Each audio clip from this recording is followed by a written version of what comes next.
नमस्कार, स्वागत है आपका हरियाणा विशेष में। आपके साथ मैं हूं सोनल दहिया। खबरों की शुरुआत करेंगे। प्रदेश की मनोहर सरकार ने विश्वास मत हासिल कर लिया है। कांग्रेस की ओर से विधानसभा में लाया गया विश्वास प्रस्ताव पूरी तरह से फेल हो गया है। वोटिंग के दौरान अविश्वास प्रस्ताव के पक्ष में 32 जबकि विपक्ष में 55 वोट पड़े हैं। तो आपको हम ग्राफिक्स के जरिए दिखा रहे हैं क्या आंकड़ा रहा है। विधानसभा में कुल संख्या इस वक्त 88 है। बीजेपी के 40 विधायक हैं, जेजेपी के 10 हैं और निर्दलीय की संख्या 5 है। कुल मिलाकर 55 जो वोट हैं वो सरकार के पक्ष में पड़े हैं और कांग्रेस के 30 विधायक हैं। 2 निर्दलियों का समर्थन भी आज के इस अविश्वास प्रस्ताव में कांग्रेस के साथ दिखा है। तो ये आंकड़ा 32 पहुंच गया है। तो आप देख सकते हैं ये आंकड़ा हम आपको दिखा रहे हैं। बीजेपी के पक्ष में 55 वोट पड़े हैं, वहीं कांग्रेस में के पक्ष में 32 वोट यहां पर पड़े हैं। तो अविश्वास प्रस्ताव गिर गया है और क्या आंकड़ा रहा है, कितने वोट पड़े हैं सरकार के पक्ष में और कितने वोट पड़े कांग्रेस के पक्ष में, वो हम आपको दिखा रहे हैं।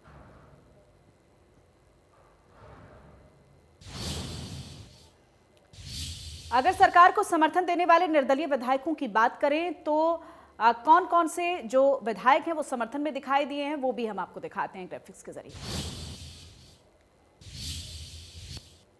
रणजीत सिंह रानिया से विधायक हैं, सरकार के साथ 5 निर्दलीय विधायक दिखे हैं जिसमें पृथला से नयनपाल रावत का नाम भी शामिल है और धर्मपाल गौंडर जो कि नीलोखेड़ी से विधायक हैं वो भी सरकार के साथ रहे। राकेश दौलताबाद बादशाहपुर से विधायक हैं और रणधीर गोलन पुंडरी से विधायक हैं। तो सरकार के साथ इन 5 निर्दलियों का साथ भी दिखाई दिया। तो कुल मिलाकर 55 जो वोट हैं वो पक्ष में पड़े हैं और कौन कौन से जो निर्दलीय विधायक हैं वो सरकार के साथ दिखे हैं वो आपको हम बता रहे हैं।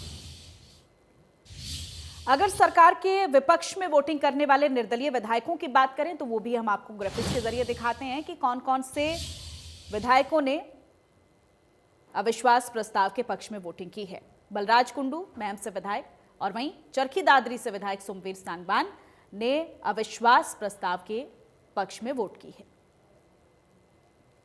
तो लगातार ये दोनों ही जो विधायक हैं वो किसानों के साथ दिखाई दे रहे हैं और आज के इस अविश्वास प्रस्ताव में भी जो कांग्रेस को समर्थन मिला है इन 2 निर्दलीय विधायकों का मिला है जिसमें महम से बलराज कुंडू का नाम शामिल है। तो वहीं सोमवीर सांगवान चरखी दादरी से जिनका नाम कांग्रेस के पक्ष में दिखाई दे रहा है। और ये देखिए ये आंकड़ा हम आपको लगातार दिखा रहे हैं। पक्ष में 32 वोट पड़े हैं अविश्वास प्रस्ताव के, तो वहीं विपक्ष में 55 वोट पड़े।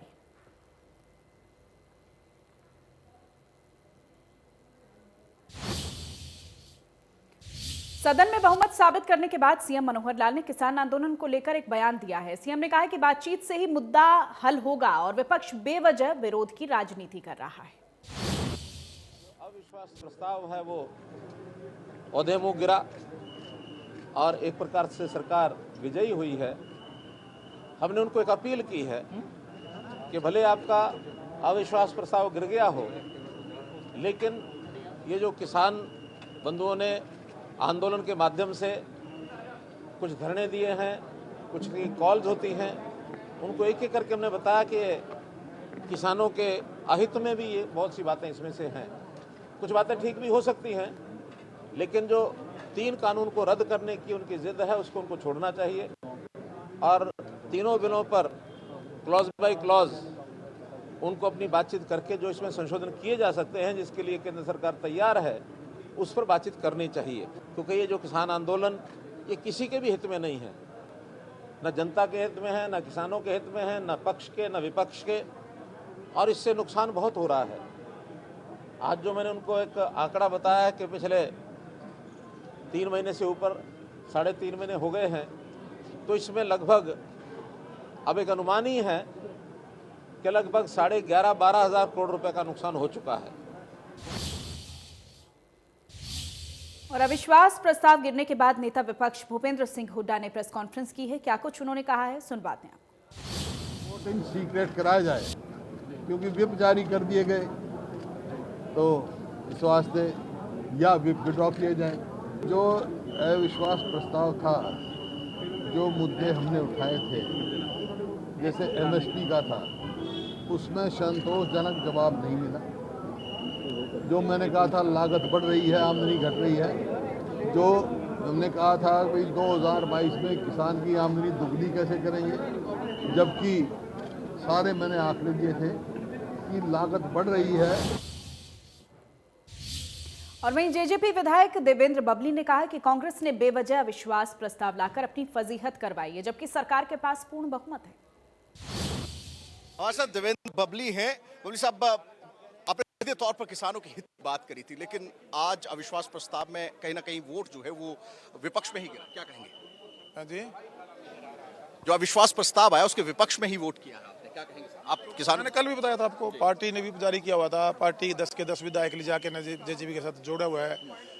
Law, anti defencing law applicable होता हमारे ऊपर। किसान के साथ थे, हैं और रहेंगे। और ये जो कांग्रेस जो लेके आई, क्या नंबर का गेम इनको पता नहीं था? सबको पता था, आप लोगों को, मीडिया के कर्मियों को पता था, पूरे प्रदेश के लोगों को पता था, मुझे भी पता था, कांग्रेस के नेताओं को पता था, बीजेपी नेताओं को पता था, जेजेपी नेताओं को पता था, सभी विधायकों को पता था कि एक सिर्फ और सिर्फ इसके पीछे एक राजनीति थी जो कांग्रेस करना चाहती थी। जो मैं कह रही है कि जो चेहरे थे उनको बेनकाब करना था। आखिर कौन से, क्या समझते, कौन? मैं पूछ रहा था कांग्रेस क्या भी नकाब करी? उनका खुद का चेहरा है कोई? मैं कुछ ज्यादा बोल जाऊंगा जो शोभा नहीं देता बोलना। मैं क्यों, थोड़ी सी सच्चाई बोल रही कड़वी आजकल, और ये खता बबली हमेशा करता रहेगा, क्योंकि कमजोरी है मेरी सच बोलना। अब वो चेहरों के नकाब की बात करते हैं। मैंने कहा मैं इस्तीफा देता हूं, मैं शुरुआत करता हूं। हुड्डा साहब, आप सीनियर लीडर हैं, बहुत बड़े हैं, मैं नहीं कहना चाहता। आप 30 के 30 विधायक दीजिए इस्तीफा, आप दीजिए। दुष्यंत जी को मैंने बोला आप भी शुरू कीजिए। एक बार वो लेके तो आते, क्या पता हमारे वाले 6-7 दे देते। दुष्यंत ना देता, क्या पता 7-8 हमारे वाले दे देते। क्या पता उनको भी तकलीफ हो, मुझे तो तकलीफ है ही, तो उनको भी क्या पता तकलीफ हो। किस तरह से देखते हैं? आज सत्ता पक्ष में बात आपने सुनी, किसान कानूनों, कृषि कानूनों को सही बताया गया। क्या समझ परिस्थितियां, जिस तरह से आप कह रहे थे कि परिस्थितियां बिल्कुल खराब हैं, देश में हालात नहीं है वैसे वाले, क्या सुधरेंगे क्या इसके? भाई साहब, मैं एक बात कहना चाहता हूँ आपके चैनल के माध्यम से, ये सारे बहुत अच्छे लीडर हैं, चाहे वो जेजेपी की हैं, चाहे बीजेपी की हैं, चाहे वो कांग्रेस के हैं, चाहे वो इंडिया जीते हैं, सारे सम्मानित सदस्य हैं जो विधानसभा तक पहुंचे हैं। 1 लाख वोट तो मुझे मिले। मैं कहता हूँ एक बार 19 तारीख की सेशन के बाद अपने लोगों मेरे लिए रख लीजिए। आप जाइए वहां जाके जनता की बातें सुनिए तो पता लग जाएगा, या तो लॉ एंड ऑर्डर हमारा बिगड़ चुका प्रदेश का, या हम अपना जन समर्थन, चाहे वो जेजेपी या चाहे बीजेपी, खो चुके। देवेंद्र बबली हैं, साफ तौर पर, सीधे तौर पर अभी भी यही कहना है कि पार्टी की ओर से व्हिप जारी किया गया था इसलिए वोट किया। अन्यथा अगर पार्टी के अन्य नेता जो है इस्तीफा देते या कांग्रेस इस्तीफा देती तो मैं उनके समर्थन में जो है वो इस्तीफा देता। और साफ तौर पर ये कहना है कि इस चीज से कहीं भी परिस्थितियां जो है वो बदलने। और वहीं कांग्रेस की तरफ से लाया गया अविश्वास प्रस्ताव औधे मुंह गिरा है, लेकिन प्रस्ताव पर चर्चा के दौरान विपक्ष का कड़ा रुख देखने को मिला है। और नेता विपक्ष भूपेंद्र सिंह हुड्डा की अगुवाई में सरकार से कई गंभीर सवाल पूछे गए, लेकिन सीएम मनोहर लाल ने विपक्ष को करारा जवाब दिया। इसके अलावा कई निर्दलीय विधायकों ने भी सरकार का साथ देते हुए कांग्रेस पर जमकर पलटवार किया। हरियाणा की मनोहर सरकार ने विधानसभा में अविश्वास प्रस्ताव का सामना किया। सुबह 11 बजे सदन में अविश्वास प्रस्ताव पर चर्चा शुरू हुई। चर्चा के दौरान विपक्ष की तरफ से सरकार पर कई आरोप लगाए गए, लेकिन सरकार की तरफ से भी विपक्ष को हर सवाल का करारा जवाब दिया गया। वास्तव में ये अच्छा है, मुखालफत से मेरी शख्सियत संवरती है। आलोचना के बारे में कह रहा हूं कि मुखालफत से मेरी शख्सियत संवरती है। मैं दुश्मनों का बड़ा एहतराम करता हूं। दुश्मन शब्द वैसा ना ले, एक विरोधी जैसे विपक्ष का होता उतना इसका अर्थ है। तो इसलिए मैं उसमें से आपका बहुत धन्यवाद करता हूं कि आप इस प्रकार का करते हैं, तो उसमें से हमको एक ताकत मिलती है। सीएम के अलावा डिप्टी सीएम ने भी ताल ठोकते हुए साफ कर दिया कि गठबंधन सरकार पूरे 5 साल पूरा करेगी। इसके अलावा दुष्यंत ने अविश्वास प्रस्ताव को लेकर विपक्ष पर जमकर निशाना साधा। अविश्वास प्रस्ताव लाया गया, उसके ऊपर अपनी बात रखेंगे कि जो किसान आज दिल्ली की सीमाओं पर बैठे हैं, उनके प्रति इनकी सोच क्या है। ये बात रखेंगे कि कैसे 3 कानूनों ने कृषि क्षेत्र को कमजोर करने का काम किया, मगर जिस तरीके से नेता प्रतिपक्ष ने अपनी बात रखी और रखते हुए पहली लाइन में ये कह दिया कि मैं कृषि कानूनों पे चर्चा नहीं करूंगा, ये आज इस प्रदेश की जनता को भी और देश को भी दिखाने का काम किया कि ये कितने गंभीर सोच के साथ हमारी सरकार के विरुद्ध अविश्वास लाए। डिप्टी सीएम के जवाब से पहले विपक्ष के तेवर भी सातवें आसमान पर थे। भूपेंद्र हुड्डा ने सदन में भाजपा विधायकों को चुनौती दी कि वो अपने विधानसभा क्षेत्र में जाकर दिखाएं जनता का क्या रुख रहता है। इसके अलावा नेता विपक्ष ने इतिहास के हवाले से भी सरकार पर तंज कसा। ये गांव में हलकों में नहीं जा सकते और हेलीकॉप्टर लेके कोई कैमरा में जाता है, वहाँ हेलीकॉप्टर लैंड नहीं किया जाता। कोई हेलीकॉप्टर लेके चौटाला में जाता है, ना उचाना में जाता है, वहाँ हेलीकॉप्टर नहीं लिया जाता। तो आज का हरियाणा की सरकार की क्या स्थिति है, इतिहास आपने पढ़ा होगा अध्यक्ष महोदय। इसकी तुलना मुगल का जो आखिरी शासक था शाह आलम की सरकारों से किया जा रहा है। सल्तनत शाह आलम अज दिल्ली ता पालम, मतलब दिल्ली से पालम तक ही जा सकते थे वो, वैसे शाह आलम थे। तो आज सरकार की स्थिति है, सरकार मनोहर का सिलसिला आज चंडीगढ़ तक पंचकुला, मतलब 26 तारीख को झंडा फहराने पानीपत नहीं जा सके, वो पंचकुला जाके फहराया। ये स्थिति आज सरकार की है।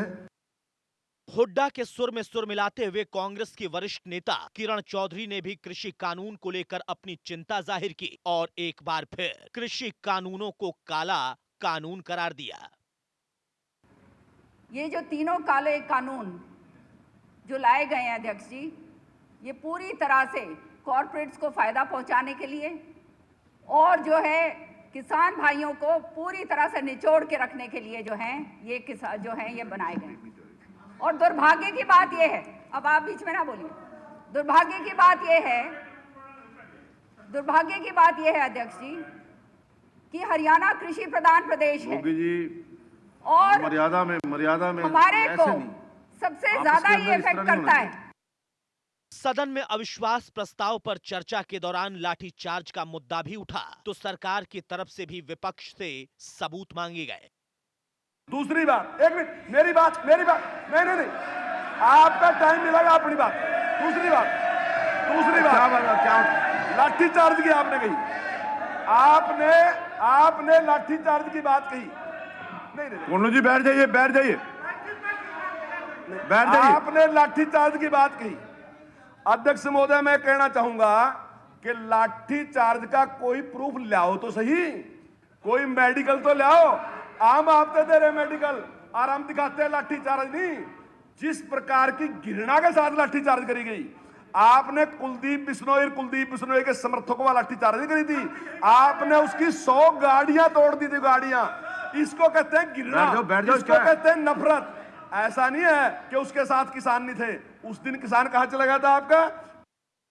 सरकार के जवाब से विपक्ष कहां मानने वाला था। कांग्रेस की तरफ से आंदोलन के दौरान किसानों की मौत का मुद्दा उठाया गया और सरकार के मंत्रियों के पुराने बयानों को याद दिलाते हुए सरकार पर गंभीर आरोप लगाए गए। हर व्यक्ति, सारा हरियाणा चिंतित है कि आज हरियाणा की विधानसभा में कौन सा विधायक किसका पक्ष लेगा और इस मुद्दे को की गंभीरता को आप अपने विचार रखिए, गंभीरता से सोचिए, अपनी आत्मा की आवाज से वोट दीजिए। कहीं किसी का बंधन में ना डूब के वोट। मैं 10 की बता दूंगा, ये कहते हैं किसान का फैशन बन गया है आत्महत्या करना, और किसान मरते हो तो मरने दो, इनकी कोई परवाह ना करो। ये मेरे जीवन मरण आदमी हाथ में नहीं है, ऊपर वाले के हाथ में है। लेकिन वहां पर किसानों को बहका के आप ले गए, आपके ऊपर वो भी बताऊंगा होना चाहिए। जगबीर मलिक के सवाल पर कृषि मंत्री जेपी दलाल ने जवाब दिया और किसानों की बदहाली के लिए कांग्रेस को ही जिम्मेदार ठहराया। किसान की हालत कमजोर है और उसके लिए देश में जो सबसे जिम्मेवार कोई पार्टी है वो कांग्रेस पार्टी है। कांग्रेस ने किसानों का शोषण किया, उनको बहकाया, उनके वोट लिए, उसको गरीब रखा। और हमारी भाजपा की सरकार जब से नरेंद्र मोदी जी के नेतृत्व में आई है, सबसे ज्यादा महत्व किसी को दिया गया तो वो किसान वर्ग है। मैं किसान का बेटा हूँ, किसानों के दुख को समझता हूँ, किसान की आवश्यकता को पूरा करेंगे। किसान आंदोलन के बहाने कांग्रेस ने हरियाणा की बीजेपी जेजेपी गठबंधन वाली सरकार को घेरने के लिए अविश्वास प्रस्ताव का दांव खेला था और प्रस्ताव पर चर्चा के दौरान विपक्ष ने सरकार को कोसने में कोई कोर कसर नहीं छोड़ी। कांग्रेस के कई विधायकों ने किसान आंदोलन को लेकर सरकार को ही कटघरे में खड़ा कर दिया। इसके अलावा हलोपा विधायक गोपाल कांडा के साथ कई निर्दलीय विधायकों ने भी अविश्वास प्रस्ताव के दौरान सरकार का साथ दिया और बेबाकी के साथ चर्चा के दौरान अपनी बात रखी। मेरे कार्यालय का भी कल कुछ किसान भाइयों ने घेराव किया और उन्होंने एक ही बात कही कि आप कल वोट सरकार के खिलाफ करोगे। लेकिन मैं अध्यक्ष महोदय इस सदन के माध्यम से बताना चाहता हूं कि क्या 60 किसान इस देश का, इस प्रदेश का निर्णय करेंगे? क्या 60 किसान ही मेरे हल्के की, मेरे एमएलएशिप का दावा करेंगे? ये अविश्वास प्रस्ताव किसानों के हित में नहीं है।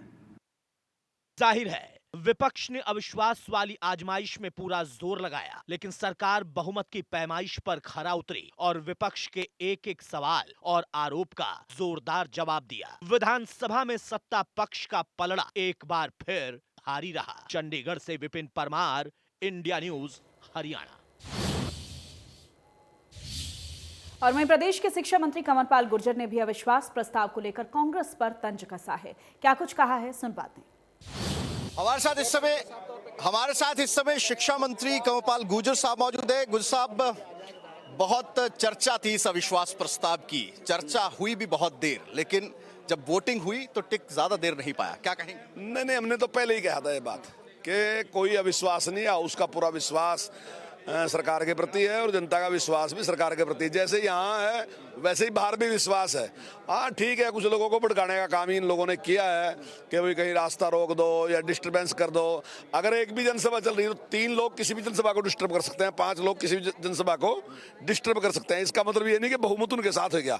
बहुमत उनके साथ नहीं, बहुमत जो किसानों का है वो निश्चित तौर से इसके साथ है और लोगों को पता है कि ये बिल जो है 100% किसान के पक्ष में है। हमने बार बार उनसे कहा कि आप बड़े विद्वान लोग हो, मंत्री रहे पहले, आप विधायक हैं आप कई कई बार से, तो अगर इस कानून में कोई भी खामी है, इसमें कुछ भी काढ़ा है, कुछ बताए तो दो। लेकिन उस पर नहीं बोले वो कुछ भी, क्योंकि उनके पास था ही नहीं कुछ बोलने। अब नई चीज आई है, बोला कि नंबर नहीं चाहिए थे। हम ये कभी चाहते ही नहीं थे कि अविश्वास प्रस्ताव का वो नंबर, हमें मैजिकल नंबर 45 का हासिल हो। हम चाहते थे कि लोगों के बीच में ये बात जो है वो जाए, क्योंकि सरकार की जो है वो अपनी जनता से विश्वास जो है वो पूरी तरह से खो चुकी है। हम इससे बेहद खुश हैं, बेहद खुश। और स्वयं मुख्यमंत्री जी ने अपील की कि हर 6 महीने के बाद आप अविश्वास प्रस्ताव लेके आए। मैं आपका बहुत आभारी रहूंगा, क्योंकि सरकार को बड़ा मौका मिला अपनी बात बताने का। और मैं समझता हूं कि आपके चैनल के माध्यम या दूसरे चैनल के माध्यम से जितनी भी जनता ने देखा होगा, आज उनके जो भ्रम है सारे क्लियर हो गए होंगे। उन्हें पता चल गया होगा कि झूठ पकाने वाले लोग हैं, कानून उनके हक में है और सरकार उनके हक में है। पार्लियामेंट्री अफेयर्स मिनिस्टर हैं कंवरपाल गुर्जर साहब, जिनका साफ तौर पर यह कहना है कि दूध का दूध, पानी का पानी करने की बात विपक्ष जरूर कर रहा था, लेकिन अंत में हम जो है इस काम में सफल रहे हैं। और यह अविश्वास प्रस्ताव जो है ये मात्र कागजों में था, इसकी चर्चा जरूर बहुत ही, लेकिन ये टिक नहीं पाया। जी। और वहीं अविश्वास प्रस्ताव गिरने के बाद सूबे के कृषि मंत्री जेपी दलाल ने भी विपक्ष पर निशाना साधा। हमारे साथ इस समय कृषि मंत्री जेपी दलाल है। दलाल साहब, आपसे जुड़ा सबसे बड़ा मुद्दा था ये, कृषि से जुड़ा, जिसको आप प्रतिनिधित्व मंत्रालय चलाते हैं। किस तरह से देखते हैं अविश्वास प्रस्ताव पूरी तरह से औंधे मुंह गिरा है विपक्ष का? क्या कहेंगे? कांग्रेस पार्टी पिछले 2-3 महीने से अपनी झूठ के द्वारा लोगों में भ्रम फैला रही थी, वो सच्चाई सामने आ गई। वो उन्होंने पब्लिक में कहा था कि काले कानून है, जमीन चली जाएगी, एमएसपी खत्म हो जाएगी। सदन में कोई भी चीज़, कोई तथ्य सामने नहीं रख पाए और उनको मुंह की खानी पड़ी। जो सच्चाई थी वो सामने आ गई और जो संख्या बल था विधायकों का, वो भी सबके बार बार एक बात कही जा रही थी कि चेहरे बेनकाब करेंगे, चेहरे बेनकाब करेंगे। बेनकाब कांग्रेसी हो गए कि वो इतनी झूठ बोल बोल के लोगों को गुमराह कर रहे थे, भोले वाले किसानों को गुमराह कर रहे थे। वो सब एक मौका मिला कहीं सत्ता पक्ष को कि जो इस चीज की बारीकियां उनको बताने का प्रयास? बिल्कुल, हमारी तरफ से भी कम से कम 15 वक्ता थे, 2-3 मिनिस्टर थे, मुख्यमंत्री जी थे, हर चीज पे खुल के बोले और सब चीजें सामने। और इसी के साथ हरियाणा विशेष में इतना ही। नमस्कार।